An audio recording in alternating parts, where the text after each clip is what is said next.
उन्होंने सारा गांव इकट्ठा कर लिया। तो फिर क्या हुआ, सारे लोग परेशान हो गए, सारा गोकुल चला गया यमुना नदी जी के पास। वहां गया तो देखा कृष्णा जी अभी भी ऊपर नहीं आया। तो कृष्णा क्या किए, कृष्णा जी जब वहां पे थे नीचे गए वो यमुना नदी के नीचे, तो काली नाग की जो पत्नी उन्हें मना कर रही थी, आप मत आओ, हमारे पति दुष्ट है। लेकिन कान्हा जी नहीं माने। वो कान्हा जी गए और कालिया नाग को बोला तुम यहाँ से चले जाओ। लेकिन कालिया नाग बोला मैं नहीं जाऊंगा। तो फिर कृष्णा उनको सबक सिखाने के लिए बहुत, मतलब कालिया नाग उनको, मतलब कृष्णा बहुत आदेश दे रहे थे जाओ जाओ, लेकिन वो नहीं जा रहे थे। फिर उसके बाद भगवान क्या किए, उनके ना ऊपर, फनों के ऊपर नृत्य करने लगे। पर तो फिर उसके बाद वो क्या किया, तो क्या कहते हैं, फिर वो परेशान हो गया और आखिरकार में वो थक गया। फिर उसके बाद कृष्णा क्या किए, जब उस कृष्णा से उन्होंने माफी मांगी, तो बोला कि मैं यहाँ से चला जाऊंगा। तो वहां पे जो गरुड़ जी है वो मुझे नहीं आने देंगे। तो वो बोले, गरुड़ जी जब देखेंगे कि आपके फनों पे मेरा चिन्ह है, तो वो क्या करेंगे, आपको उल्टा प्रणाम करेंगे, वो समझ जाएंगे आप मेरे ही भक्त हो। इससे हमें एक और प्यारी शिक्षा मिलती है, जिनके साथ भी कृष्णा होते हैं, तो मतलब कृष्णा की शरण लेने से हमें क्या होगा कि हमें भगवान का साथ मिलेगा, और भगवान हमें कभी भी कोई किसी भी परिस्थिति, बुरी परिस्थिति का सामना नहीं करना पड़ेगा। इसके बाद कालिया नाग में जो कालिया नाग की भी कुछ स्तुति है, मैं सिर्फ 2 मिनट में ही सुना दूंगी। कालिया वाचा वयम खलास उत्पत्तिया तमसा दीर्घ मन्यवा स्वभाजो दुस्तयजो नाथा लोका नाम यत संग्रह त्वया सृष्टमिदं विश्वम धाता गुण विसर्जनम नाना स्वभाव वीर्यो जोयो निबिजाशाय कृति वयम च तत्र भगवन सर्पा जातियुरु मन यवः तत् कथम त्यजाम सत्वं मायाम दुस्त्याजाम मोहिता स्वयाम भवानी भवानी ही कारणम तत्र सर्वज्ञो जगद ईश्वरः अनुग्रह निग्रहम व मनस्य त्वदिदेहि नहा। कालिय नाग क्या कह रहा है, सर्प के रूप में जन्म से ही हम ईर्ष्यालु, अज्ञानी तथा निरंतर क्रुद्ध बने हुए हैं। हे नाथ, मनुष्य के लिए अपना भद्र स्वभाव, जिससे वह असत्य से अपनी पहचान करता है, छोड़ पाना कठिन है। भगवान देखो, कालिय नाग हमें बता रहा है कि कैसे हम लोग ईर्ष्यालु हैं, और सच में हम लोग हैं ईर्ष्यालु हैं, हम अज्ञानी हैं, और हमें छोटी सी चिंगारी दे दो हम लड़ने लगते हैं। हमारा जो स्वभाव है एकदम बहुत भद्र अवस्था में है, और हमारी जो हम ना असत्य को छोड़ना नहीं चाहते हैं। फिर क्या बताता, आप ही भौतिक गुणों की विविध व्यवस्था से निर्मित इस ब्रह्मांड को बनाने वाले हैं। इस प्रक्रिया में आप नाना प्रकार के व्यक्तित्व तथा योनियां, नाना प्रकार की इंद्रिय तथा शारीरिक शक्तियां तथा भांति भांति की मनोवृत्तियां एवं आकृतियों वाले माता पिताओं को प्रकट करते हैं। तो यहाँ से क्या बता रहे कालिया नाग हमें, कि जितने भी संसार में मनुष्य और योनियां, वो कहाँ से आ रहे हैं, भगवान श्री कृष्ण से आ रहे हैं। तो हमारे रियल फादर मदर कौन है, भगवान श्री कृष्ण और राधा रानी। ऐसे तो वो छोटे बच्चे हैं, लेकिन है वो हमारे असली पेरेंट्स। हे भगवान, आपकी भौतिक सृष्टि में जितनी भी योनि है, उनमें से हम स्वर्ण स्वभाव से सदैव क्रोधी हैं। इस तरह आपकी दुस्तय जो माया शक्ति से मुक्त होकर भला हम उस स्वभाव को अपने आप कैसे त्याग कर सकते हैं। तो कैसे कालिया नाग बोल रहा है भगवान को कि हम जिस योनि में है इस समय, हम लोग समर्पण भाव नहीं करना चाहते हैं। हम जैसे समर्पण भाव का नाम आता है, हम लोग क्रोध करने लगते हैं। क्यों? क्योंकि हम आपकी माया शक्ति से बंधे हुए हैं। आप ही बताओ हम ऐसे स्वभाव को कैसे त्याग कर सकते हैं। हे ईश्वर, ब्रह्मांड के सर्वज्ञ भगवान होने के कारण आप मोह से छूटने के वास्तविक कारण है। कृपा करके आप जो भी उचित समझे हमारे लिए व्यवस्था करें, चाहे आप कृपा करें चाहे आप दंड करें। मतलब क्या बोल रहे हैं कि जो भी आप अब देखो कैसे कालिया नाग पहले बोले कि हम कैसे इस संसार से मुक्त हुए, आप हमें रास्ता दिखाओ। फिर कालिया नाग क्या बोले, हम इस मोह से तभी छूट सकते हैं जब हम ब्रह्मांड के सर्वज्ञ भगवान आपकी शरण ले लें, और आप चाहे हमें दंड दें चाहे आप हम पे कृपा करें, ये आपकी मर्जी है। तो भगवान की लीलाएं देखने में तो बहुत बच्चों जैसी लगती हैं, बट वो बच्चा भी ऐसा नहीं कर सकता कि जाके सांप के ऊपर डांस कराए। हम देखते हैं घरों में भी बच्चे लोग छोटा सा माखन चोरी कर रहा होता है, नॉर्मल से ही बच्चे, तो लोग क्या बोलते हैं, देखो कृष्णा ऐसा था, नहीं ऐसा नहीं है। कृष्ण भगवान की लीला अलग है और एक इंसान की लीला बहुत अलग है। उनकी लीला लीला दिव्य है, चिन्मय है, जैसे कि कथाओं से ही पता चलता है। तो हम यहीं पे वाणी वो इतना ही बोलना चाहूंगी। Thank you. हरे कृष्णा। हरे कृष्णा हिना दीदी, आपने बहुत अच्छा बोला।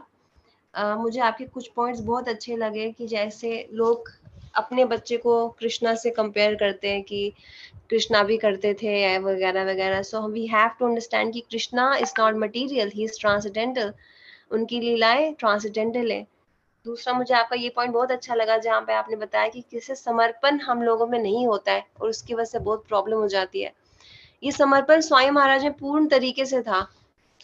तो ये हमको आज कहते हैं ना वैष्णवास, हम भक्ति विज्ञान भारती को स्वामी महाराज कहते हैं कि वैष्णवास की तिथि पे अगर हम उन्हें प्रार्थना करें तो हमें भक्ति में जरूर एडवांसमेंट होगी। तो आज के दिन हम स्वामी महाराज से प्रार्थना कर सकते हैं कि प्लीज हमें भी समर्पण करना सिखाइए, जैसे आपने किया, जैसे आपका था समर्पण भगवान के प्रति, अपने गुरुदेव के प्रति।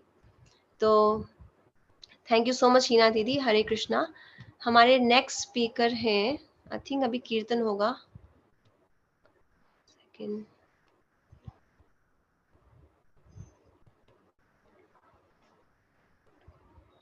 कृष्णा रेस्क्यू, अनीशा दीदी।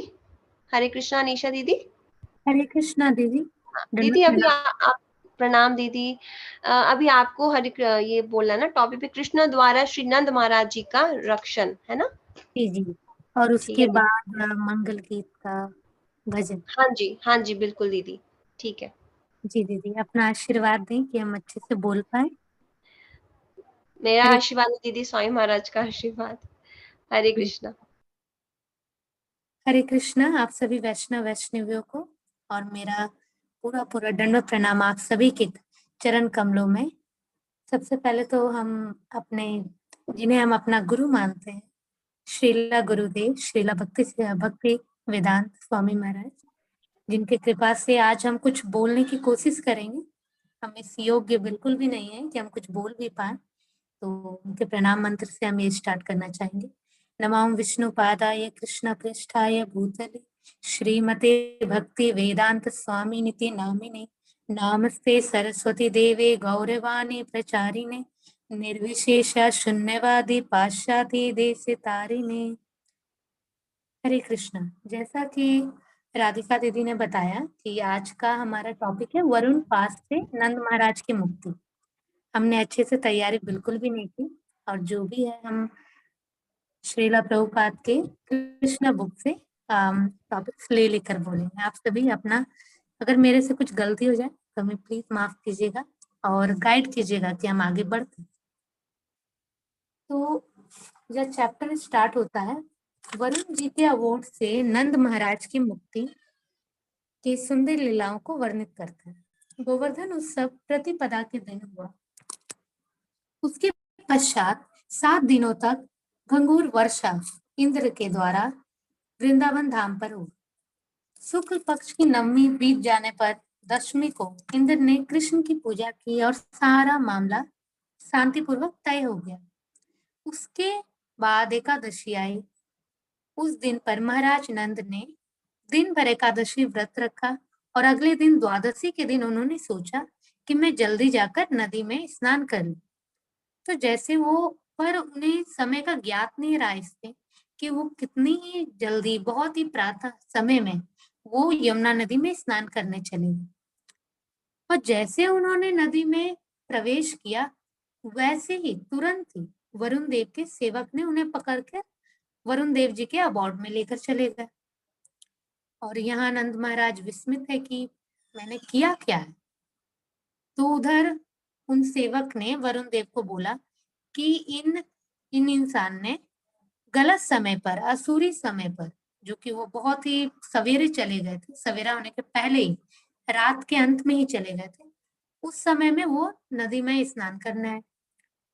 तो इस वजह से उन्होंने नंद महाराज को बंदी बना लिया। और जब उनके नंद महाराज के साथियों को वो दिख नहीं रहे थे, नंद महाराज दिख नहीं रहे थे, तो उनके साथी जोर जोर से चिल्लाने लगे, कृष्ण बलराम को बुलाने लगे। तो कृष्ण बलराम भगवान होने के ये स्टेटस पे उन्हें पहले से ज्ञात था कि नंद महाराज को वो लोग उधर में ले गए, वरुण जी के धाम में ले गए। तो भगवान वहां अपने भाई के साथ, बलराम जी के साथ उधर गए। वरुण देव भगवान के शुद्ध भक्त हैं और वो हमेशा ही भगवान के आश्रय में रहने की कोशिश करते हैं कि उनके आश्रय में ही उनका जीवन बीतता है। वो ऐसे प्योर डिवोटी। तो ऐसा हुआ कि जब भगवान वहां पहुंचे तो वरुण देव जी को लगा कि भगवान यहाँ कैसे आ गए। तो जब उन्हें पता चला कि उनके पिता नंद महाराज को उनके सेवक ने लेकर आ गए, तो वो भगवान से बहुत ही विनीत होकर माफी मांगने लगे अपने सेवक के बिहाफ में कि इन्हें पता नहीं था कि ये आपके पिता हैं और ये बिना कारण जाने ही, अच्छे से बिना कारण जाने ही इन्होंने इन्हें ले आया। तो और फिर वरुण देव ने कहा कि आप जल्दी से अपने पिता को यहाँ से ले जाइए और मैं अपने दास के अपराध के लिए क्षमा प्रार्थी हूँ। पर यहाँ पर वरुण देव ने एक और चीज ऐड की जिससे हमें ये पता चलता है कि भगवान की योजना एक भक्त के जीवन में सदैव रहती है। जैसा राधिका दीदी ने स्टार्टिंग में भी बोला था कि एक प्योर डिवोटी के जिंदगी में भगवान की ही योजना रहती है और उनके साथ जो भी होता है वो भगवान की कृपा दृष्टि में ही होता है, उनकी कृपा से ही होता है। तो यहाँ पर वरुण देव ने कहा कि मैं सोच रहा हूँ कि मुझे दर्शन देने की यह आपकी योजना ही थी। फिर उन्होंने आगे बोला, हे कृष्ण हे गोविंद, मुझ पर कृपा करें और अपने पिता को लेकर जाएं। भगवान ने उन्हें छुड़ाया और वो जलचर से बाहर आए। तो वहां पर नंद महाराज तो सबसे ज्यादा आश्चर्यचकित थे कि मेरे बेटे को, मेरे छोटे से लाला को वरुण देव भी इतने क्या आदर पूर्वक उनसे बात कर रहे हैं, उन्हें संबोधित कर रहे हैं। और यह बात उन्होंने अपने दोस्तों को बताई। नंद महाराज ने अपने मित्रों को बताया, अपने ग्वाल सखाओं को बताया। पर इतना भगवान इतने सारे आश्चर्यजनक लीलाएं कर रहे हैं, पर योग माया के अंतर्गत होने के वजह से योग माया का पर्दा तो नहीं, जैसा भगवान चाहते हैं कि उनके भगवान के माता पिता जो कि नंद महाराज यशोदा है, तो उनका वात्सल्य उन पर झलकता रहे। इस पर भगवान के इतने सारे आश्चर्यजनक लीलाओं को देखते हुए भी नंद महाराज सोच रहे हैं कि ये तो मेरा बेटे के जितने सारे लीलाएं रहती हैं, जैसे बड़े बड़े असुरों का दमन किया उन्होंने, काले दमन, जैसा कि हिना दीदी ने बताया, और भी बहुत सारी लीलाएं, उसके बारे में सुनते हुए वरुण देव ने उन्हें आदर पूर्वक संबोधित कर रहे हैं। पर उन्होंने ये बिल्कुल भी नहीं सोचा, ये सोच ही नहीं पाए नंद महाराज की वे श्री भगवान ही हैं और वे उन्हें सदैव अपना लाडला पुत्र ही समझते रहे। पर इधर में नंद महाराज के सारे ग्वाल मित्र यह जानने के लिए उत्सुक थे कि श्री भगवान कृष्ण क्या श्री भगवान ही है? अगर वो हैं तो उन्हें मोक्ष क्या वो दे पाएंगे? क्योंकि एक इंसान जो थोड़ा भी कुछ जानता है, जैसे अभी के समय में, कलयुग के समय में लोग बहुत ही ज्यादा माया के चंगुल में है और वो ये इसके आगे बढ़ ही नहीं पा रहे हैं, रैट रेस के आगे बढ़ ही नहीं पा रहे हैं कि जन्म, फिर स्कूल जाना, फिर जॉब लेना, फिर शादी होना, फिर मृत्यु, रिटायरमेंट, फिर मृत्यु। इसके आगे लोग समझ ही नहीं पा रहे और ना ही समझना चाहते। पर यहाँ पर हमें ये पता चल रहा है कि वो सभी ग्वाल मित्र होते हुए भी, गायों के रक्षक होते हुए भी, जो गांव में रहते हैं, वो उस स्थिति में होते हुए भी उन्हें ये ज्ञान है कि उन्हें मोक्ष चाहिए, इधर में खुशी नहीं है भौतिक स्थिति में। तो भगवान परमात्मा के रूप में ये बात उनके समझ पा रहे थे, तो उन्होंने उन सबको आध्यात्मिक जगत में उनके भाग्यों के प्रति उन्हें आश्वासन देने के लिए ऐसे उद्देश्य से उन्होंने चिदाकाश का उन्हें दर्शन कराया। इसमें वो प्रत्येक जीव की यही धारणा है कि वो ऐसी भौतिक जगत में संबद्ध है और इस जीवन बोध के कारण प्रत्येक जीव विभिन्न रूपों में अज्ञानवश कार्य कर रहा है, जिसे कर्म कहते हैं। यहाँ पर स्थिति बहुत ही नीचे स्तर पर है कि हम भगवान की भक्ति छोड़कर कुछ और करना ही नहीं चाहते। पर वृंदावन वासी नहीं, यहाँ पर स्थिति ऐसी है, ये तो वृंदावन वासियों की स्थिति हो गई कि वो भगवान की भक्ति छोड़ कुछ और करना नहीं चाहते। पर हमारी स्थिति ऐसे है कि हम अपने भौतिक इच्छाओं को छोड़ कुछ भगवान को तो देखना भी नहीं चाहते। मुश्किल से कोई बोल भी दे कि अरे आप देखो, तो वो भी नहीं होता। पर यहाँ पर वृंदावन वासी जो कि भगवान के शुद्ध भक्त हैं, वैसा इन्हें मौका मिला कि वो भगवान के इस जन्म में उनके इतने सारे पुण्य कर्मों के लिए थे, एक जीव आत्मा को मौका मिलता है कि वह इसी इसी ब्रह्मांड में, भौतिक ब्रह्मांड में, बहुत सारे ब्रह्मांडों में, भौतिक जगत में वो भगवान की लीला जहाँ चल रही होती है, क्योंकि भगवान की लीलाएं तो सूर्य उदय के समान है, सूर्य उदय और सूर्य अस्त के समान। उनकी लीलाएं इस ब्रह्मांड में से जाती हैं तो किसी और ब्रह्मांड में होती है। जैसे ब्रह्मा जी के एक दिन में एक बार श्री भगवान आते हैं और महाविष्णु जी के एक श्वास में ही पूरा ये ब्रह्मा जी का दिन समाप्त होता है। तो ये इससे हम अनुमान लगा ही सकते, मतलब नहीं लगा सकते, पर ये एक स्थिति बता रही है कि भगवान हमेशा इटर्नली इधर में भी, उनके भौतिक जगत में भी उनका लीला चलती रहती है और स्पिरिचुअल जगत में भी उनका लीला चलती रहती है। तो यहाँ पर जीवात्माओं को जो कि बहुत ही ऊंचे स्तर पर है, उन्हें जो कि भक्ति के मार्ग में चलते हुए बहुत ही ऊंचे स्तर पर पहुंच पाए, उन्हें यह मौका मिलता है कि वह भगवान का सानिध्य इनमें से एक ब्रह्मांड में प्राप्त करते हैं स्पिरिचुअल जगत में जाने के पहले। तो यहाँ पर इसे देखने ये जगह, ये चिदाकाश जब भगवान ने प्रकाशित किया उनके भक्तों को, तो इससे उन्हें आश्वासन मिला। और जैसे इस सर्वत्र जीवों में विभिन्न श्रेणियां हैं, जैसा कि श्रीला प्रभुपाद बता रहे हैं, चाहे जलचर हो, वृक्ष हो, कीड़े मकोड़े हो, पक्षी हो या कोई भी असभ्य मनुष्य हमारे जैसे, पर मेरे जैसे जनरली मनुष्य के ऊपर ब्रह्मा लोक तक भी, जहाँ ब्रह्मा जी रहते हैं, देवता चारण तथा सिद्ध हैं, यहाँ पर भी श्रेणियां चलती हैं। यहाँ पर भी लोग एक स्तर पर, कुछ ज्ञानी हैं, कुछ उससे ज्यादा ज्ञानी हैं, कुछ उससे भी ज्यादा ज्ञानी, और कुछ नीचे के स्तर पर आते हैं। पर जो आध्यात्मिक आकाश है, वहां प्रत्येक व्यक्ति ज्ञान में ही लगे, ज्ञान से परिपूर्ण है। वो या तो सारे जीव वो सारे वैकुंठ लोक में है या कृष्ण लोक में भगवान की भक्ति में लगे रहते हैं। जैसा कि भगवत गीता में पुष्टि की गई है, पूर्ण ज्ञान का अर्थ है कृष्ण को श्री भगवान के रूप में जाना। वेदों में और या तथा भगवत गीता में यह भी उल्लेख है कि ब्रह्मा ज्योति के रहने से वहां पर ना तो धूप चांदनी या बिजली की कोई आवश्यकता नहीं रहती। वहां सारे लोग स्वतः आलोकित रहते हैं और वे सभी शाश्वत रूप में स्थित हैं। पर यहाँ का तो उल्टा है। पर वहां पर आध्यात्मिक जगत में हमारे, जो कि हमारा रियल होम है, जो कि श्रीला भक्तिवेदांत स्वामी महाराज हमेशा बोलते, back home, back to godhead, ऐसा हमें जाने का है और हमें ये कोशिश करते रहना चाहिए। और यहाँ पर यह भी बताया गया है कि वहां पर जो पूर्ण ज्ञान में, प्रत्येक जो व्यक्ति आध्यात्मिक आकाश में पूर्ण ज्ञान में है, वे सदैव 24 घंटे, वहां तो समय का कोई प्रतिबंध नहीं है, वो इटर्नल है। वहां पर हर एक व्यक्ति भगवान की प्रेमा भक्ति में लगे रहते हैं, ऐसा है। वो नित्य आध्यात्मिक आकाश में उनका लीला होता रहता है। पर अतः यह संस्तुति की जाती है कि मनुष्य भक्ति योग को ग्रहण करे और 24 घंटे कृष्ण भावनामृत में लगा रहे, जिससे वह त्रिगुणान्वित हो जाए।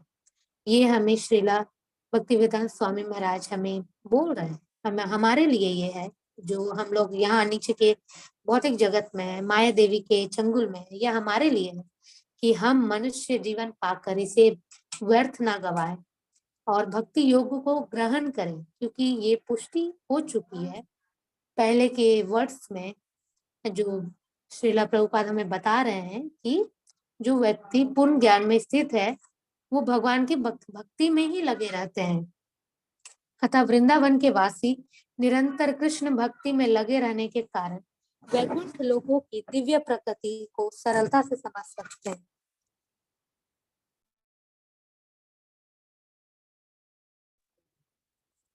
इस प्रकार श्री कृष्ण, नंद महाराज इत्यादि समस्त ग्वालों को लेकर उस सरोवर में गए, जहां बाद में अक्रूर को वैकुंठ लोकों का दर्शन कराया गया। उन सबों ने स्नान किया और वैकुंठ लोक की वास्तविकता के दर्शन किए। चिदाकाश तथा वैकुंठ लोकों का दर्शन कर लेने के बाद नंद महाराज आदि ग्वालों को अपूर्व आनंद हुआ और सरोवर से बाहर निकलने पर उन सबों ने देखा कि कृष्ण की पूजा श्रेष्ठ स्तुतियों द्वारा की जा रही है। हरे कृष्ण माता जी।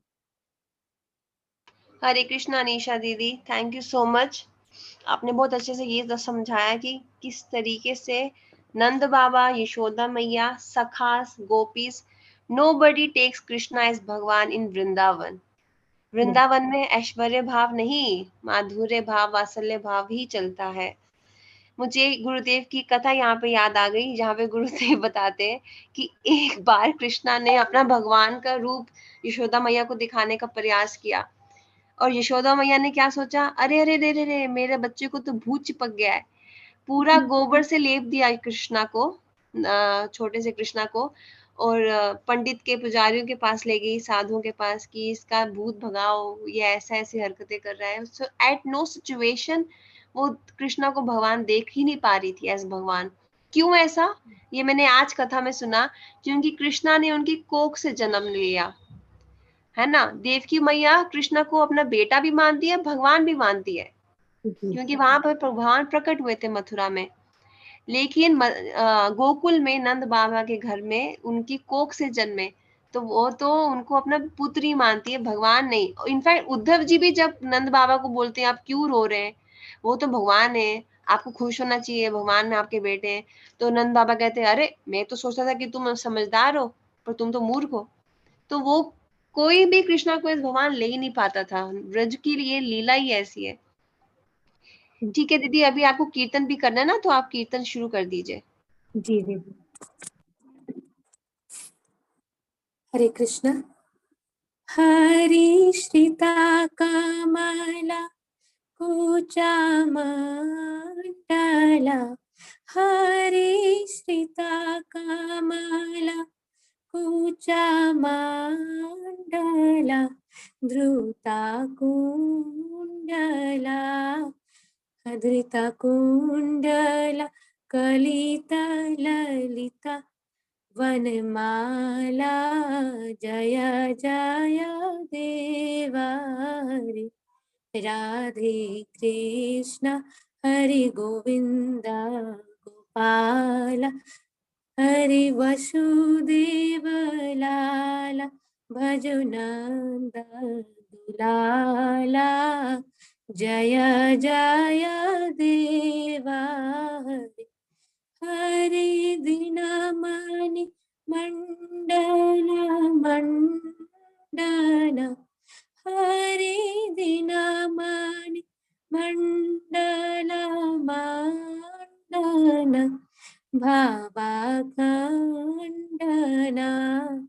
भावखंडन, मुनिजन मानस हंसा, जय जय देवा हरि, हरि कालिया विष धारा गंजन, हरि कालिया विषधारा गंजन, जनरंजना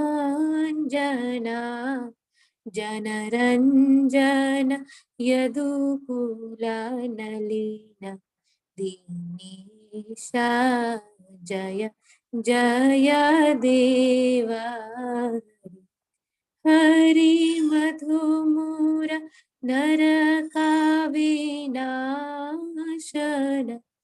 हरि मधुमूर नरकाविनाशन, गरुडाशना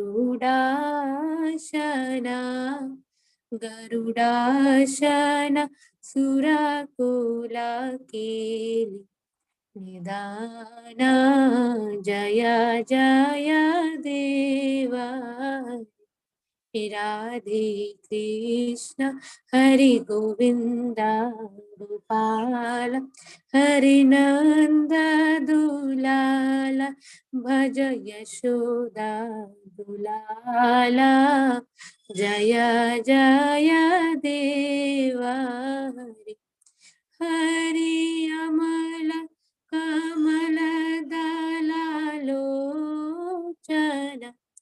हरि अमल कमल दलालोचन भवमोचना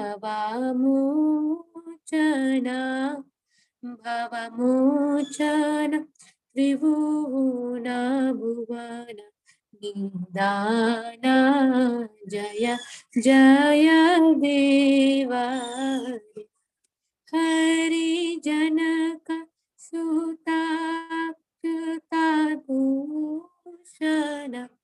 हरि जनक सुताभूषण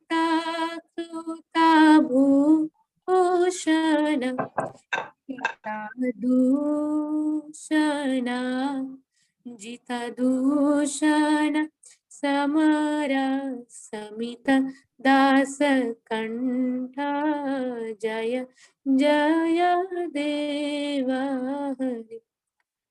हरि अभिनव जलधारा सुंदर हरि अभिनव जलधारा सुंदर धृतमण्डरा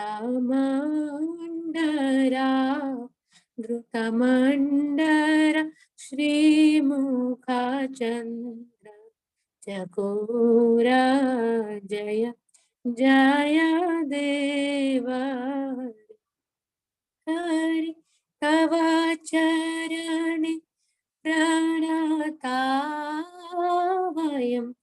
हरि तव चरणे प्रणतावयम्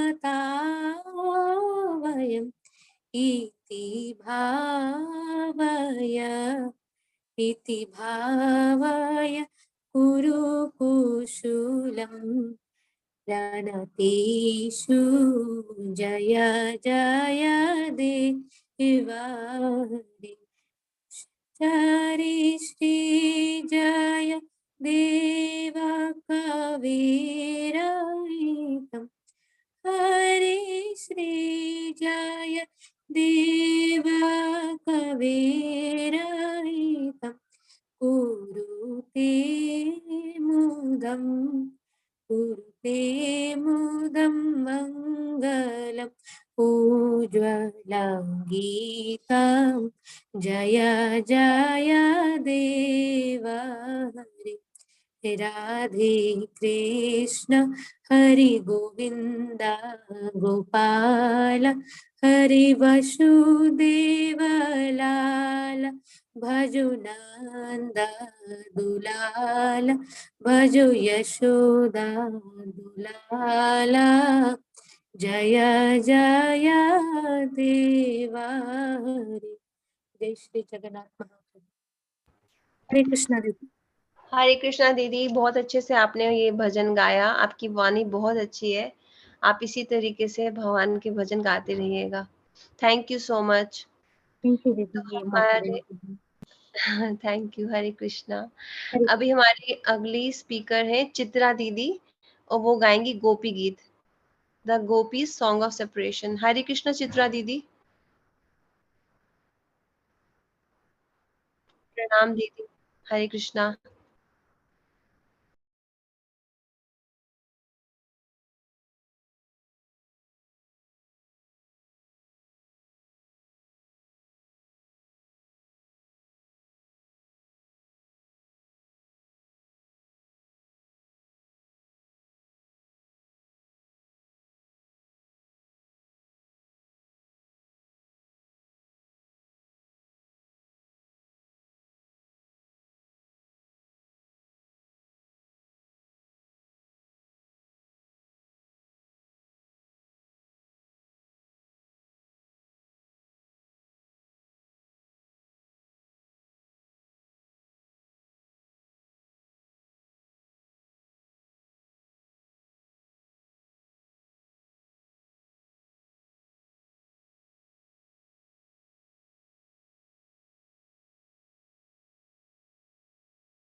हरे कृष्णा चित्रा दीदी।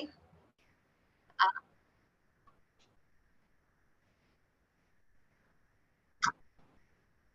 कोई बात नहीं दीदी, कोई दिक्कत नहीं है, आपने बहुत अच्छा बोला, आपने बहुत अच्छा गाया भी। मैं बस यही बोलना चाहूंगी कि क्योंकि हमारे पास टाइम थोड़ा सा लिमिटेड है और अभी हमारे पास एटलीस्ट 10 और स्पीकर्स हैं और 1 ही घंटा है, तो मैं आप सबसे अनुरोध करूंगी कि प्लीज आप 10-10 मिनट्स में अपनी कथा कर दीजिए, और बीच में लोग भजन भी करेंगे, अभी किसी को गोपी गीत भी गाना है। तो चित्रा दीदी अभी हम फिर नेक्स्ट स्पीकर की तरफ चलें। फिर नाम, thank you so much Chitra दीदी, आपकी हिंदी अच्छी है, बुरी नहीं है, आपकी गाने भी बहुत प्यारी है एक्चुअली। आप पता नहीं आप ऐसा क्यों बोले, आप कि आपकी हिंदी अच्छी नहीं है, हो सकता है आप, हाँ तभी, लेकिन स्टिल तो भी बहुत अच्छा हिंदी है आपका दीदी, सच में। और आप नंद गांव में है तो आप बहुत लकी हैं, प्लीज हम सबके लिए प्रार्थना कीजिए वहां पे नंद बाबा से, यशोदा मैया से, हम सब के लिए, कि हम भी वहां जल्दी आए, हम पे भी कृपा बरसाए। हरे कृष्णा दीदी। हरे कृष्ण। प्रणाम दीदी। ठीक है, अभी नेक्स्ट हमारी है स्पीकर मीरा दीदी, वो गोपी गीत गाएंगी, कीर्तन करेंगी उस पे। हरे कृष्णा मीरा दीदी। दीदी आप कीर्तन शुरू कर सकते हैं।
हरे कृष्णा दीदी, आपने बहुत अच्छा गाया, आपकी वाणी बहुत अच्छी है, थैंक यू सो मच। गोपी गीत बहुत ज्यादा प्रिय था महाप्रभु को भी। एक बार प्रताप रुद्र राजा उनसे मिलना चाहते थे, लेकिन महाप्रभु राजा से नहीं मिलते थे। तो किसी ने उनको सजेस्ट किया कि तुम गोपी गीत गाना, और प्रताप रुद्र ने यही किया, उसने गोपी गीत गाया और महाप्रभु बहुत ज्यादा खुश हो गए थे उनसे। तो दिस इज हाउ स्पेशल गोपी गीत is even for Mahaprabhu. Thank you so much दीदी, हम आगे बढ़ते हैं। मैं आप सबसे बस अनुरोध करूंगी कि आप अपनी कथा को 10 मिनट के अंदर अंदर प्लीज खत्म कर दीजिएगा। अभी नेक्स्ट स्पीकर हमारे हैं वोहरा माता जी, गीता वोहरा माता जी। हरे कृष्णा माता जी, गीता माता जी, हरे कृष्णा। उनकी आवाज तो नहीं मुझे आ रही है। विश्वरूप प्रभु जी हैं, हरे कृष्णा, हरे कृष्णा। दामोदर प्रभु जी, मेरी आवाज आ रही है ना? हरे कृष्णा, आ रही है ना? ठीक है, आई थिंक ये स्पीकर्स फिर होंगे नहीं हमारे साथ। ठीक है, मैं आगे बढ़ती हूँ। वैभव प्रभु जी हैं, वैभव प्रभु जी। अंशिका धीमन, हरे कृष्णा प्रभु जी, प्रणाम। आपका टॉपिक है केशी एवं, हाँ, कवर। ठीक है प्रभु जी, आप शुरू कर दीजिए।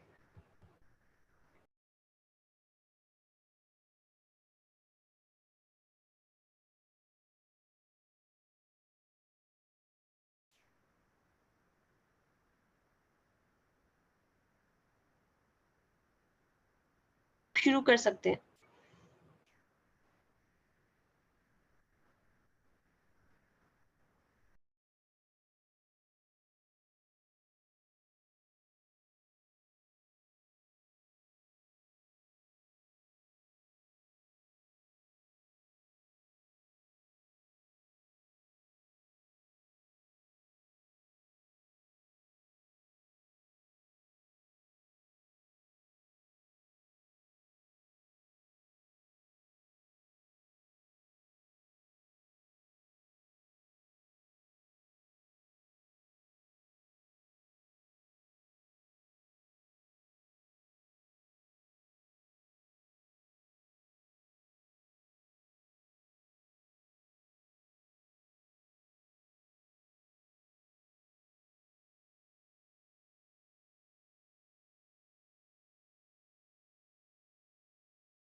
हरे कृष्णा वैभव प्रभु जी, आपने बहुत अच्छे से सिंपल शब्दों में समझाया।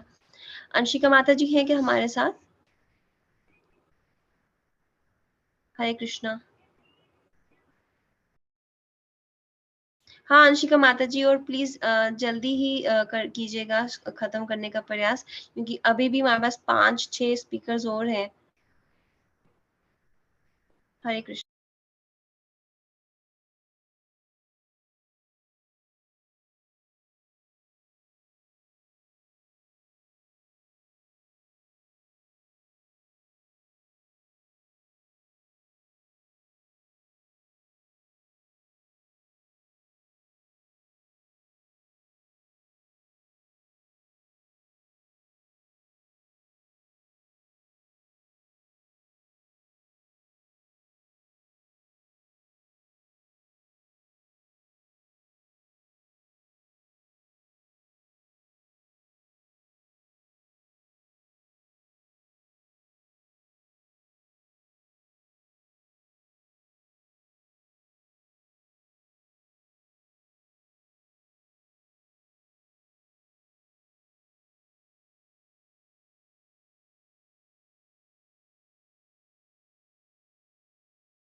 हरे कृष्णा अंशिका माता जी, बहुत अच्छे से समझा आपने, छोटे से कम मतलब कम शब्दों में। Thank you so much. हम आगे बढ़ते हैं। आगे आई थिंक हमारे नेक्स्ट स्पीकर है अनुराधा दीदी। हरे कृष्णा अनुराधा दीदी। प्रणाम दीदी। आपका टॉपिक है अक्रूर जी का व्रज में आगमन। हरे कृष्ण दीदी, थोड़ा बस समय का ध्यान रखना कि ज्यादा टाइम ना ले, क्योंकि अभी भी 4 स्पीकर हो रहे हैं, ठीक है? हरे कृष्णा।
हरे कृष्णा अनुराधा दीदी, आपने बहुत अच्छे से बताया और टाइम का भी ध्यान रखा, उसके लिए thank you so much.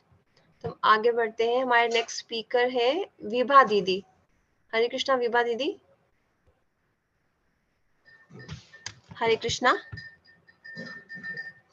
I think Vibha दीदी हमारे साथ नहीं है। ब्रिज मोहन प्रभु जी हैं। जी दीदी। हरे कृष्णा प्रभु जी, प्रणाम। हरे कृष्णा। हरे कृष्णा प्रभु जी, आपका टॉपिक है कंस का वध। हाँ जी, मैं स्टार्ट करूं? हाँ जी प्रभु जी, बिल्कुल। हरे कृष्णा। हरे कृष्णा। पिछले 3 दिन से हम सभी कृष्ण के जन्म तथा उनकी लीलाओं के बारे में श्रवण करते आ रहे हैं। आज चौथा दिन है।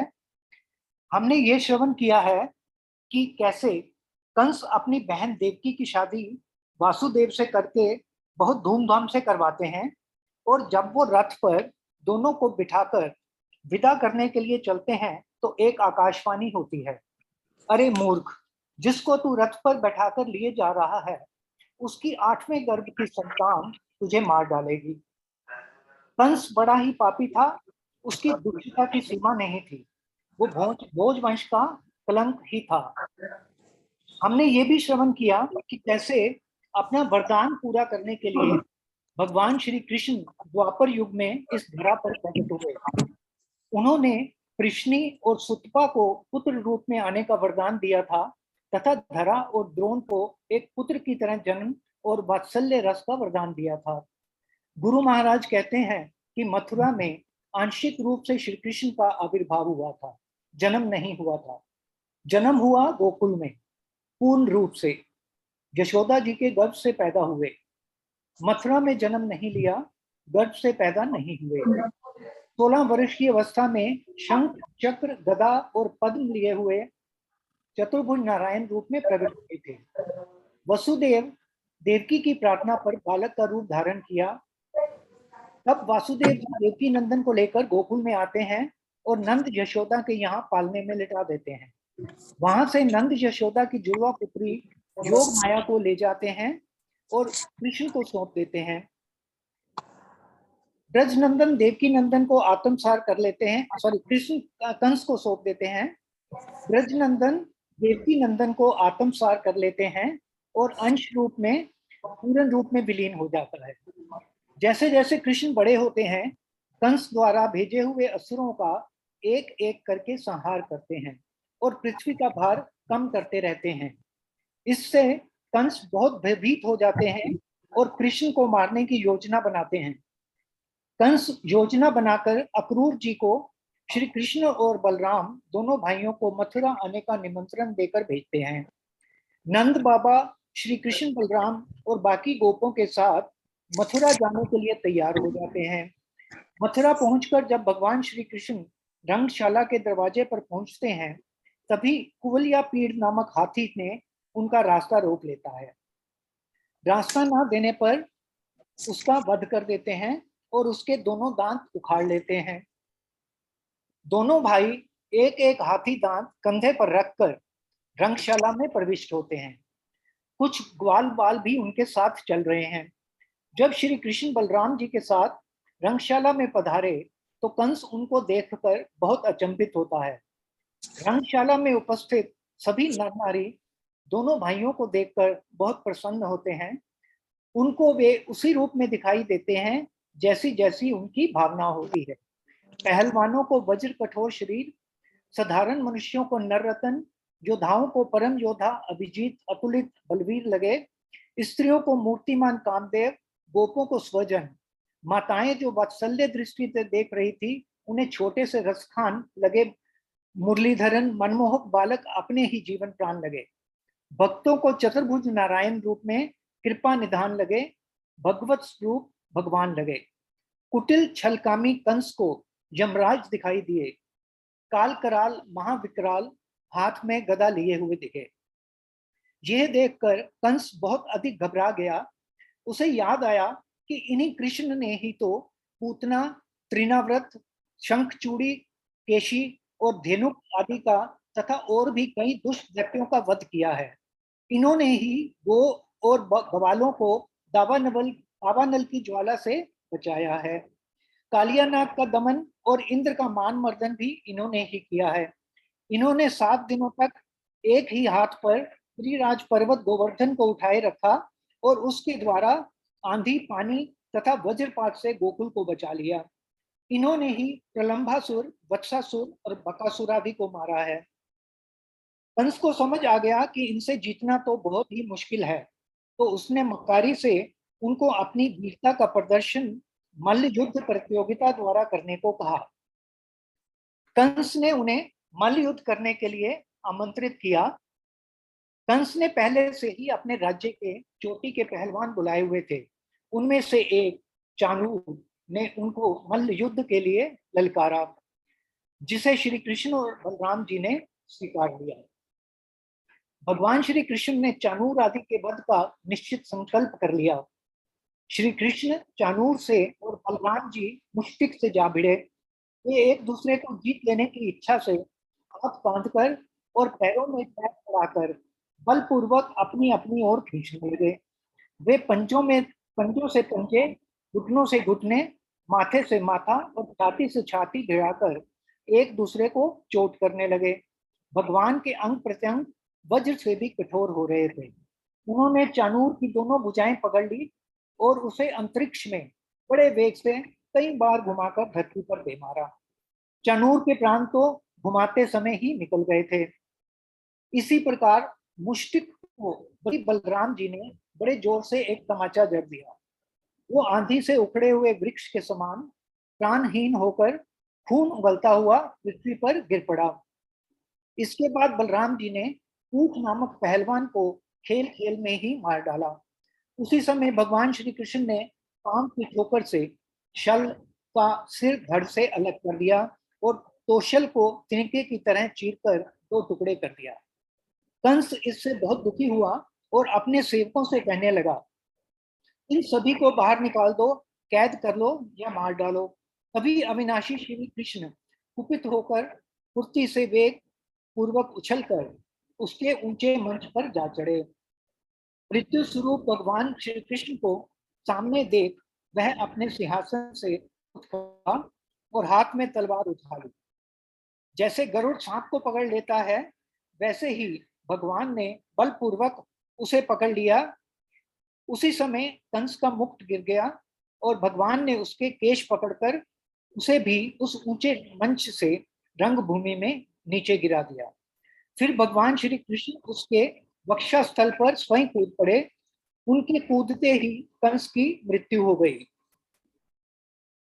कंस नित्य निरंतर बड़ी घबराहट के साथ श्री कृष्ण का ही चिंतन करता रहता था। वह खाते पीते, सोते चलते, बोलते और सांस लेते सब समय अपने सामने चक्र हाथ में लिए भगवान श्री कृष्ण को ही देखता रहता था।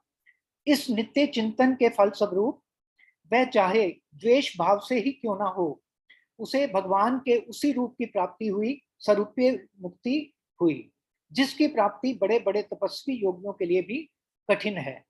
उन्होंने लोक रीति के अनुसार मरने वालों का जैसा क्रियाक्रम होता है, उसी तरह कंस का भी क्रियाक्रम विधि पूर्वक करवाया। उसके पश्चात भगवान श्री कृष्ण बलराम जी ने जेल में जाकर अपने माता पिता को बंधन से छुड़ाया और सिर से स्पर्श करके उनके चरणों की वंदना की। कहने लगे, माताजी, पिताजी, आप दोनों हमें क्षमा करें। दुष्ट कंस ने आपको इतने कष्ट दिए, परंतु हम परतंत्र रहने के कारण आपकी कोई सेवा ना कर सके। देवकी नंदन भगवान श्री कृष्ण ने इस प्रकार अपने माता पिता को सांत्वना देकर अपने नाना उग्रसेन को यदुवंशियों का राजा बना दिया और उनसे कहा, महाराज, हम आपकी प्रजा हैं, आप हम लोगों पर शासन कीजिए।